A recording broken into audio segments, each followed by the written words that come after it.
Assalamualaikum warahmatullahi wabarakatuh. Selamat pagi, Puhaba Syedara. Kembali lagi bersama kami dalam Berita Aceh. Bersama saya, Elzira Felicia. Sejumlah berita aktual dan menarik lainnya telah kami siapkan untuk Anda. Berikut 3 pilihan berita utama pada pagi hari ini.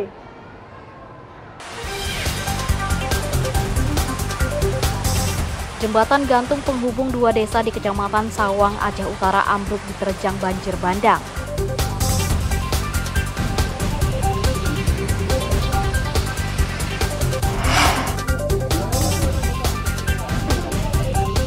Menjelang pelaksanaan ibadah haji, sejumlah pegawai kantor Kemenak Nagan Raya menjalani tes urin.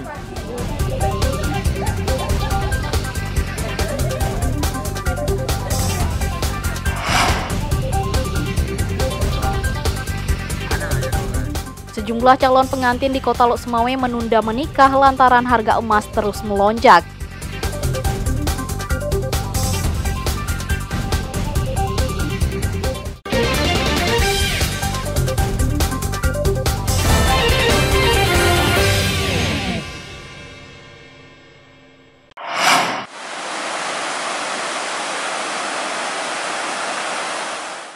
Jembatan gantung penghubung sejumlah desa di Kecamatan Sawang, Aceh Utara ambruk diterjang banjir bandang.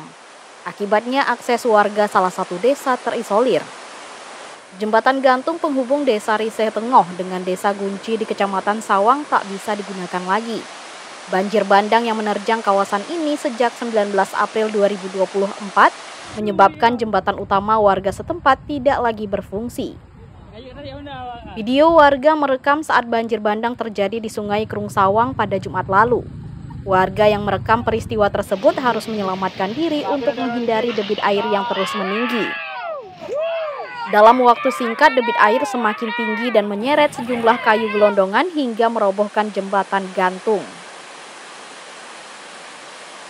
Jembatan itu memang bagus dan jembatan itu memang masih layak huni, masih layak pakai. Cuman karena dihantam sama banjir sehingga roboh. Jadi penyebab banjir makanya roboh.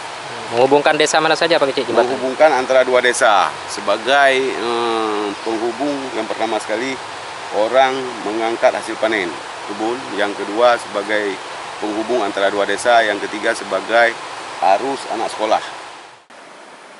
Akibat tak ada lagi jembatan, warga harus menempuh jalan alternatif dengan jarak yang lebih jauh. Padahal jembatan sepanjang sekitar 65 meter ini sudah puluhan tahun menjadi akses utama warga desa Riseh Tengoh dan desa Gunci untuk bepergian dan mengangkut hasil pertanian.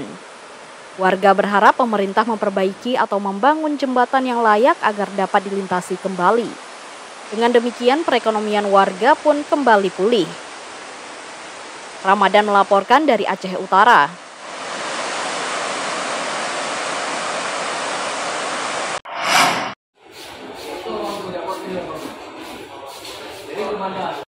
Harga ayam potong di pasar tradisional Kota Langsa tak kunjung turun. Harga ayam potong yang sebelumnya Rp28.000 per kilogram naik menjadi Rp32.000 hingga Rp35.000 per kilogram. Kenaikan harga ayam potong terjadi selama sebulan terakhir. Kondisi ini mengakibatkan omzet pedagang anjlok lantaran warga membatasi pembelian. Ada 2 nih, bersih kayak gitu ya, dapat dari 2 yang buat makan dari bulan puasa. Oh, berarti ini kenaikan udah dari bulan puasa Hari raya. Sampai sekarang belum turun nih Pak? Belum. Ke depan belum tahu ini kayak mana. Dulu pas masih sebelum 32 ini biasanya berapa Pak? 28 gitu. Mahalnya harga ayam dikeluhkan warga Kota Langsa. Mereka berharap harga ayam segera turun dan kembali normal, sehingga konsumsi ayam tidak lagi dibatasi. Ini Bang beli ayam berapa kilo nih? Ini nggak banyak, 2 kilo, 3 kilo. Nah, kemarin apa? Semoga cepat turun lah. Karena Sama ekonomi kan. Kenaikan harga ayam bersamaan dengan kenaikan harga kebutuhan bahan pokok lainnya menyulitkan warga. Namun mereka hanya bisa pasrah pada harga pasar. Maimunzir melaporkan dari Langsa.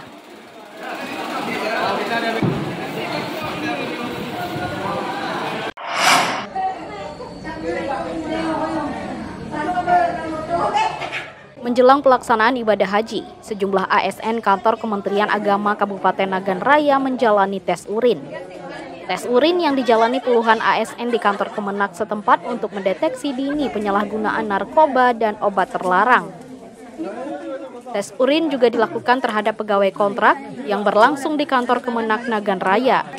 Beberapa petugas Badan Narkotika Nasional Provinsi BNNP Aceh dilibatkan untuk memeriksa urin ASN guna menekan penyalahgunaan narkoba di lingkungan pemerintah. Ini sebenarnya kan amanah Menteri Agama. Jadi di Menteri Agama itu Menteri Agama sudah mengeluarkan keputusan Menteri Agama namanya nomor 272 tahun 2022, 2 tahun yang lalu, itu tentang pencegahan dan pemberantasan penyalahgunaan dan peredaran gelap narkotika dan prekursor narkotika. Jadi ini diperuntukkan untuk semua ASN Kementerian Agama, sebagai Kementerian Agama, agar mereka ini dideteksi lebih dini ya terkait dengan terpapar apa tidaknya narkotika ini. Tes urin dilakukan dengan alat rapid test yang mengukur zat dalam urin seperti metamfetamin, kokain, morfin, benzo, dan ganja. Hasil tes urin ini hanya sebagai pencegahan dini. Sama dalam rangka menciptakan lingkungan pemerintahan bersih dari penyalahgunaan narkoba. Jadi kegiatan hari ini merupakan rangkaian dari kerjasama yang kita lakukan, di mana kita melakukan pemeriksaan urin terhadap pegawai, lalu jajaran pejabat, plural, pejabat fungsional, pengguna agama, KUA, pegawai guru, ya, dalam rangka kita melakukan deteksi dini. Hasil rapid test ini diketahui dalam waktu 5 hingga 10 menit. Langkah ini sekaligus memaksimalkan pelayanan publik terutama menjelang musim haji. Sementara hasil kumulatif disampaikan kepada Kepala Kantor Kemenak Kabupaten Nagan Raya. Basriadi melaporkan dari Nagan Raya.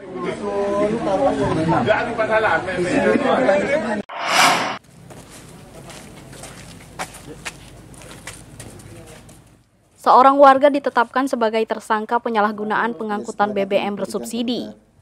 Satreskrim Polres Benar Meriah menahan tersangka RS dan menyita sejumlah barang bukti BBM jenis Pertalite. Warga Gelampang Witenan Uken Permata diduga membeli BBM di kawasan Aceh Utara lalu diangkut ke Benar Meriah. BBM Pertalite tersebut dibeli di atas harga subsidi untuk dijual kembali kepada warga Kecamatan Permata, Benar Meriah. Dari hasil pemeriksaan, tersangka mengaku membeli Pertalite dari sejumlah SPBU di luar daerah seharga Rp11.500 per liter. BBM bersubsidi tersebut dijual kembali seharga Rp12.000 per liter. Berbunyi, setiap orang yang menyalahgunakan pengangkutan atau niaga bahan bakar minyak, bahan bakar gas atau liquefied petroleum gas yang disubsidi dan atau penyediaannya dan pendistribusiannya diberikan penugasan pemerintah dipidana dengan pidana paling lama 6 tahun dan pidana denda paling banyak 60 miliar rupiah. Akibat perbuatannya, tersangka RS terancam Undang-Undang Republik Indonesia Nomor 6 Tahun 2023 tentang Cipta Kerja dengan ancaman kurungan 6 tahun penjara atau denda maksimal 60 miliar rupiah. Selain itu, 2 karyawan pembiayaan orang PT FIF Syariah Cabang Takengon ditangkap atas tuduhan penggelapan sepeda motor dan mobil milik perusahaan. Kedua tersangka berinisial AS dan MA menggelapkan kendaraan perusahaan lantaran terdesak kebutuhan ekonomi.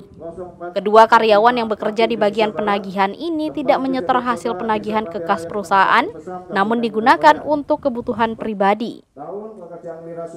Tim Liputan melaporkan dari Kabupaten Benar Meriah.